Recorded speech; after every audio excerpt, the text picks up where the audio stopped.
आप देखिएगा, बाल राजे जरूर आएंगे। समग्र स्थिति देखते हुए हमें नहीं लगता कि बड़ी माता श्री बाल राजे को भेजेंगी। देखा जाए तो पुतला रानी के आते समय ये 2 गांवों तक आगे जाते हैं, लेकिन आज जाने का नाम ही नहीं ले रहे। वो नाराज हैं और उन्हें संदेह है कि शायद बाल राजे यहाँ ना आए, इसीलिए उदास है। अब हमें बताइए, ऐसी कौन सी आंख है जिसकी खेत में कटाई होती है, अंत में आंख मिल जाती है और जमीन में गाड़ दी जाती है? गन्ने की आंख। किसने दिया जवाब?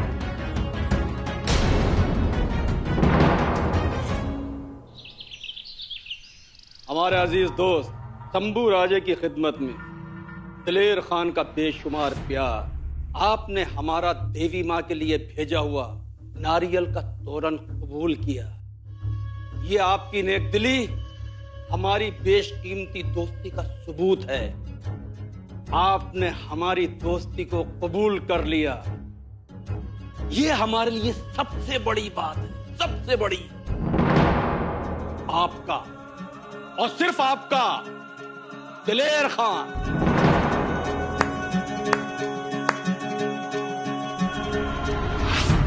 जी हुजूर।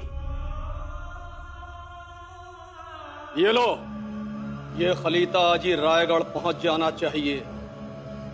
इसमें लिखा है कि शंभू राजे ने हमारी दोस्ती को कबूल कर लिया। कसूर माफ हुजूर, लेकिन ऐसा कोई खत खलीता संभा की ओर से आया ही नहीं। बेअदब, गुस्ताख, ये हमारा हुक्म है और हुक्म की तामील हो। जी हुजूर। ये खलीता तुम्हें लेकर जाना है, लेकिन ये कहीं भी पहुंचना नहीं चाहिए। जी? तुम्हें पकड़ा जाना है। फिर देखो, ये खलीता सुरंग में फलीते का काम करेगा। वाह, बेहतरीन, क्या चाल है। फिर ये खलीता रायगढ़ पर पढ़ा जाएगा, बार बार पढ़ा जाएगा। तब तो रायगढ़ और संभा में दूरियां और भी बढ़ती जाएंगी। बेशक। और फिर रायगढ़ पर भगवा झंडा नहीं लहराएगा, बल्कि गलत फहमियों के निशान लहराएंगे। निशान। मजा आएगा। रानो दीदी, अब हमें और कुछ भी नहीं चाहिए। बस बाल राजे आ जाएं। आए हैं ना, लेकिन रास्ते में ही भैया से मिलने चले गए। श्रृंगारपुर में आते ही भैया के पास भाग गए। वो रुक ही नहीं सकते। पर अच्छा हुआ कि आप भी आ गई। हम बेसब्री से आपकी राह देख रहे थे। हमारा भी वही हाल था। श्रृंगारपुर कब पहुंचेंगे इसके लिए बेताब थे। लेकिन अब आप यहाँ आ गई हैं तो जाइएगा मत। यहाँ श्रृंगारपुर की प्रकृति आपको बहुत पसंद आएगी। आप खुश रहेंगी यहाँ। क्या आप जानती हैं, आपके भैया के मन में भी बहुत नाराजगी थी, लेकिन यहाँ के सौंदर्य ने उनकी सारी नाराजगी मिटा दी। वो हमें दिख रहा है। आप मजाक उड़ा रही हैं हमारा। जाइए, हम आपसे बात नहीं करते। अरे बात नहीं करनी तो फिर आप गले क्यों मिल रही हैं? माताश्री, देखिए ना, रानो दीदी हमारा मजाक उड़ा रही हैं। पर मजाक करने जैसी बात तो हुई है, इसीलिए मजाक उड़ा रही हैं। माताश्री। बहुरानी, ये देखिए, किले से आप हमें बिना बताए ही आ गई थी। हम आपके लिए शिवलिंग लेकर आए हैं पूजा करने के लिए। लीजिए। माताश्री, आप याद से हमारे लिए ये लेकर आई। बस ध्यान रखिएगा, बाहर काली माँ के सामने मत रखिएगा, घर में मंदिर में रखिए। जी माताश्री। लेकिन माताश्री, काली माता का कितना सुंदर रूप है ये। भाई ने सच में बहुत अच्छा काम किया है। उसके लिए माताश्री से शाबाशी मिलनी चाहिए। शंभू राजे। माताश्री।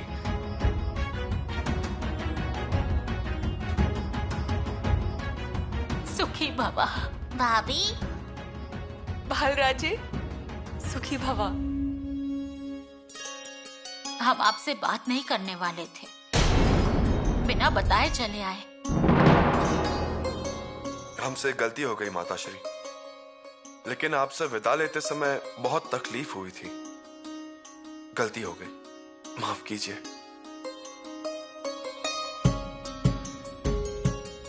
अरे रानू दीदी, कैसी हैं आप? शंभू भाई, हम ठीक हैं। हमें यकीन था कि आप आएंगी। शंभू भाई, आपके साथ बहुत सारी बातें करनी है,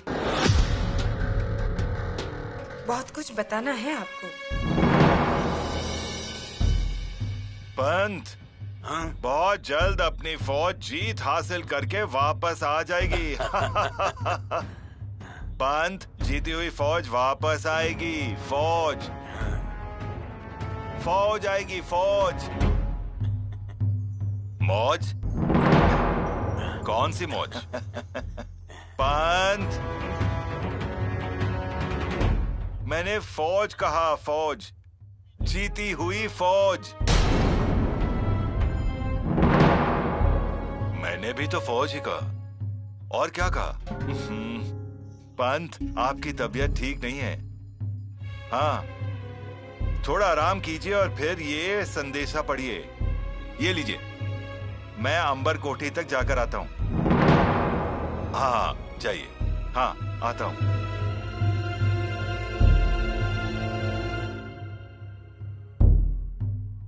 पंत, मुझे अलग आशंका है। आशंका? कैसी आशंका? यह घोरी विद्या का परिणाम तो नहीं है ना? हाँ, हो भी सकता है, क्योंकि हमने इतने इशारे किए फिर भी महारानी जी ने बालराजे को श्रृंगारपुर भेज ही दिया। मेरी तो नींद ही उड़ गई है। बालराजे किले की कुछ बातें बता तो नहीं देंगे ना?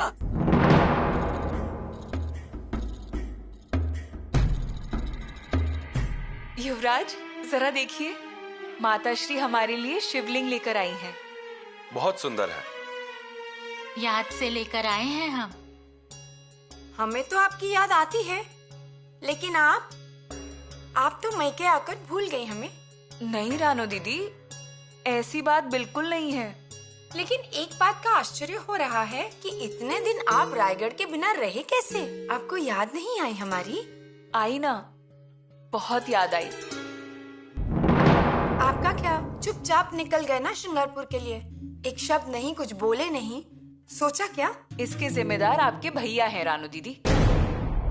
माताश्री, देखा आपने कैसे हम पर आरोप लगाए जा रहे हैं? अब आप ही इस बात का फैसला कीजिए। हम ये सब नहीं कर पाएंगे। फैसले का क्या है, हम करेंगे। आप फैसला करते हैं? बिल्कुल, हम करते हैं।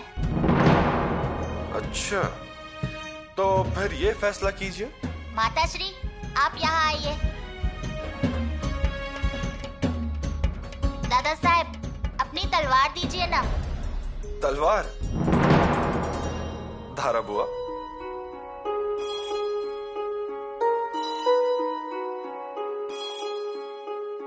लीजिए। लेकिन फैसले के लिए तलवार क्यों? आप वहाँ नहीं थे, इसलिए हम आपकी तलवार यहाँ रखते थे और आपकी गद्दी के नीचे बैठ जाते थे। बालराजे, आप नीचे बैठते थे? जी हाँ, हम आपकी गद्दी पर कैसे बैठ सकते हैं?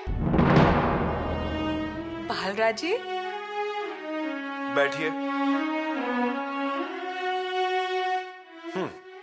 एक तरफ अन्ना जी पंत, मोरो पंत और सामने फरियादी। फिर शुरू हो जाती थी कार्यवाही। कैसे? फरियादी भाभी, आप अपनी बात कहिए। बताएं?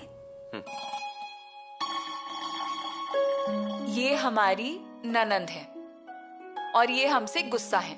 ये हम पर आरोप लगा रही हैं कि हमें इनकी बिल्कुल याद नहीं आती। अब रानू दीदी को अपनी बात कहनी होगी।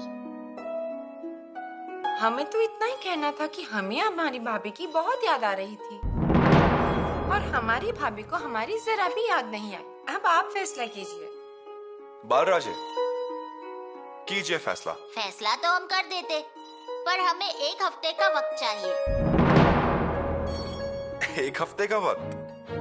किस लिए?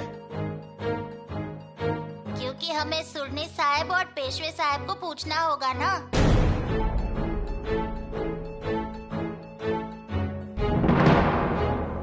उन्हें क्यों? क्योंकि वो ही कहते थे कि क्या करना है। हम सिर्फ हाँ कहकर दस्तूर देते थे और खेलने जाते थे।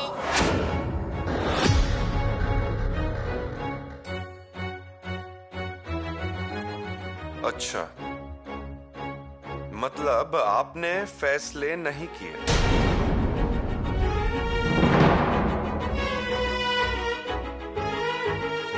बालराजे, अंदर आइए।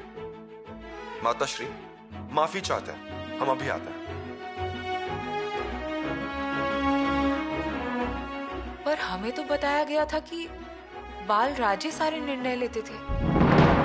नहीं बहुरानी, वो तो कितने छोटे हैं, वो कैसे फैसला करेंगे? माताश्री, लेकिन उन्हीं के दस्तूर की वजह से लगान माफ करने वाली बात को रद्द कर दिया गया था। नामुमकिन है। रानू दीदी, उन्हीं के दस्तूर से तो जब्त करने के आदेश आए थे। क्या? बाल राजे का आदेश शंभू राजे के विरोध में? नहीं, हमें इस पर यकीन नहीं होता।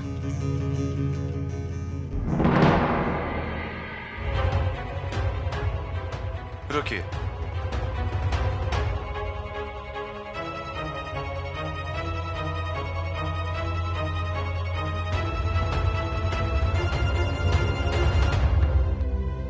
देखिए, खोलिए।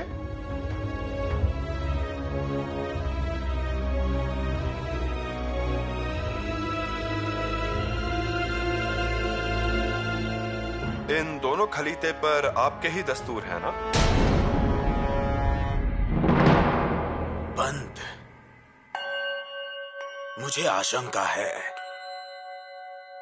आशंका? बालराजे ने श्रृंगारपुर में न्यायदान के बारे में कुछ कहा तो? कहा तो कहा।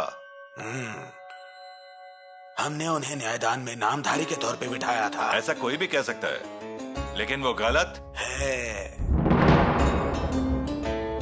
ऐसा कहना है। सही कहा। लेकिन बालराजे ने न्यायदान का गीत अगर गाया शंभू राजे के सामने तो क्या? हम साफ इनकार कर देंगे। इनकार करना चाहिए, हाथ ऊपर कर देंगे।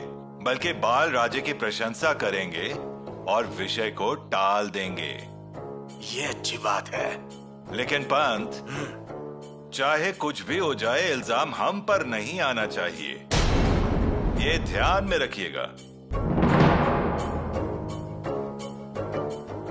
रख लिया।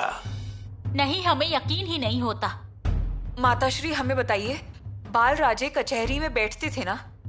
उन्हें बैठाया गया था उनकी इच्छा के विरुद्ध। रानो दीदी, लेकिन वो बैठ गए ना। इसका मतलब फैसले तो उन्हीं ने किए हैं। अरे, हमने इस बारे में बड़ी माताश्री से बात भी की थी। उनसे हमने सवाल भी किए थे। आप माताश्री से पूछ लीजिए। बाल राजे जो फैसले करते थे वो बहुत ही सरल होते थे। मतलब खेत में बांध बनाने के, घर आंगन वगैरह, बस ऐसे ही फैसले। इसका मतलब है माताश्री कि आपको अंधेरे में रखा गया है। बहुरानी, हमें बस एक ही बात पता है, कुछ भी हो जाए, बड़ी महारानी साहिबा और बाल राजे शंभू राजे के विरोध में आदेश देंगे, ऐसा हमें नहीं लगता। लगता तो हमें भी ऐसा नहीं है, लेकिन असल में शायद कुछ और ही हो रहा है। ये दस्तूर तो हमारा ही है। बालराजे, इन खलीतों पर दस्तूर करने से पहले क्या आपने पढ़े थे? नहीं। नहीं? दादा साहब, बहुत खलीते होते थे और हम एक साथ ही दस्तूर करते थे। तो ये बात है। लेकिन बालराजे, ये खलीते लिखता कौन था? वो लिखे हुए ही आते थे। हम पेशवे और सुन्निस को पूछते थे कि क्या करना है। पेशवे सुरनिस? अब हमें समझ में आया। हमने कुछ गलत किया क्या? जरा भी नहीं बालराजे। लेकिन अब हमें सब पता चल गया।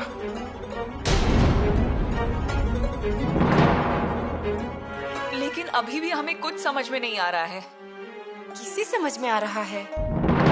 लेकिन माताश्री ने ये सब किया, इस बात पर हमें यकीन ही नहीं हो रहा है। हमें अभी भी ऐसा महसूस हो रहा है कि माताश्री ऐसा कभी नहीं कर सकती हैं।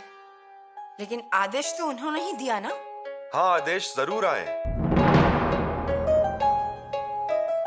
लेकिन ये सुरने सनाजी पंत और पेशवे मोरो पंत का किया धरा है।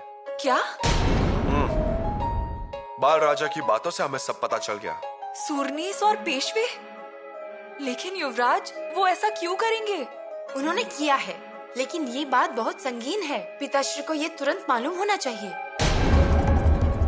हाँ युवराज, हमें पिताश्री को इत्तला कर देनी चाहिए। आज ही खलीता लिखिए, सुरनीस और पेशवे के कारनामे बताइए। तो फिर पेशवे, सुरनीस और हम में फर्क क्या रह जाएगा? भाई, सवाल फर्क का नहीं है। पिताश्री को सच का पता होना चाहिए। मतलब वो भी शिकायत करेंगे और हम भी सिर्फ शिकायत करेंगे? शिकायत नहीं, पर उन्हें सच और झूठ का पता तो होना चाहिए। हाँ पुतला रानी, उन्हें पता तो होना चाहिए, नहीं तो आगे बहुत तकलीफ होगी। कौन सी तकलीफ? आप उनकी बात सुनिए ना, कम से कम 2 पंक्तियां लिख दीजिए। हमें उसकी जरूरत महसूस नहीं होती। जरूरत है शंभू राजे। मतलब? बड़ी महारानी साहिबा ने शिकायत के लिए खलीता भेजा है महाराज को। बड़ी माताश्री ने हमारी शिकायत की? की। हमने खुद भी बड़ी माताश्री से इस बारे में बात की, बहस भी की। फिर? बड़ी माताश्री ने आपके पास सच और झूठ की सफाई के लिए एक सेवक भेजा था। आप उससे मिले भी नहीं और उसे जाने के लिए कह दिया। आपने जवाब भेजा कि आप किसी के खलीते के जवाब देने के लिए बाध्य नहीं हैं। भेजा था ना? हाँ जरूर भेजा, लेकिन रानू दीदी, हमें जरा भी अंदाजा नहीं था कि वो सोयरा माताश्री का खास सेवक था। हमें लगा कि वो रायगढ़ से, मतलब अनाजी पंत के पास से आया है। इसीलिए उन्हें गलतफहमी हो गई है और वो गुस्सा हो गई हैं। अब क्या करें युवराज? इसलिए कह रहे हैं भाई, शिकायत का खलीता रहने दीजिए, लेकिन पिताजी को सच मालूम होना चाहिए। सच तो सबको मालूम है। फिर भी भैया, आपको अपनी सफाई देनी होगी। स्वराज्य के युवराज हैं आप, इस तरह की लापरवाही नहीं कर सकते हैं। हम कभी भी लापरवाह नहीं थे रानू दीदी। शंभू भाई, हम ये नहीं कहना चाहते थे। आप सावधान रहिए, बस इतना ही। लेकिन युवराज, अगर उन्हें इतनी चिंता हो रही है तो भेज दीजिए ना खलीता, अपने पक्ष को सामने रखिए। खलीते में सब कुछ लिखा नहीं जा सकता। पिताश्री दूसरे मुल्क में अभियान चल रहा है। अभियान में बहुत सी बातें होती हैं और फिर ये एक और चीज उसमें क्यों? फौज बहुत जल्द ही वापस लौटेगी।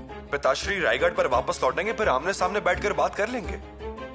मतलब आप पिताश्री को खलीता नहीं भेजेंगे? हमारी माताश्री की शिकायत करने जितने बड़े हम अभी हुए नहीं हैं। और हम उतने लायक भी नहीं हैं। और उन्होंने जो शिकायत की वो की होगी।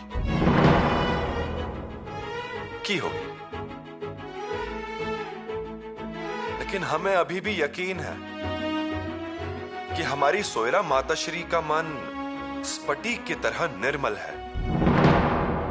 अगर कुछ गलतफहमी हो भी गई तो पिताश्री के सामने बैठकर जरूर दूर की जा सकती है। चिंता मत कीजिए।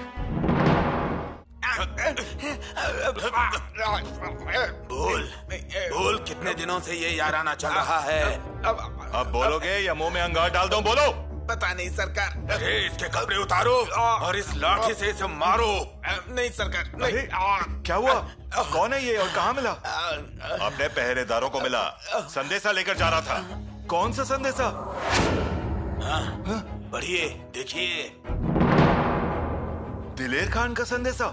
नारियल की माला स्वीकार की, ये संदेशा बेशुमार प्यार का सबूत है। पढ़िए। आपने हमारी दोस्ती कबूल की, यही हमारे लिए सबसे बड़ी बात है। राव जी नाना, अब मुझे बताइए, महाराज की अनुपस्थिति में ये ऐसे काम स्वराज्य के हित में हैं क्या? नहीं। हम एक आध चीज करते हैं तो हम चोर, झूठे, हम महाराज को दगा देते हैं। हम चोर और चालाक, तो फिर वो खुद क्या कर रहे हैं? लेकिन किस्मत है, सबूत मिल गया। स्वराज्य के युवराज का ऐसा बर्ताव क्या अच्छी बात है? बोलिए राव जी नाना, बोलिए ना। ये खलीता असली है और ये जासूस असली है। कबूल किया इसने। इसे लिंगाना की काल कोठड़ी में बंद कीजिए। महाराज आने पर उनके सामने हाजिर करेंगे। चल। जगदीश्वरा। राव जी नाना, अब सिर्फ एक भगवान का नाम लेकर चलेगा नहीं, सारे देवी देवताओं का जाप कीजिए। और इसके आगे युवराज का रायगढ़ पर आना हमेशा के लिए बंद। और वैसे भी स्वराज्य द्रोही को स्वराज्य में स्थान नहीं।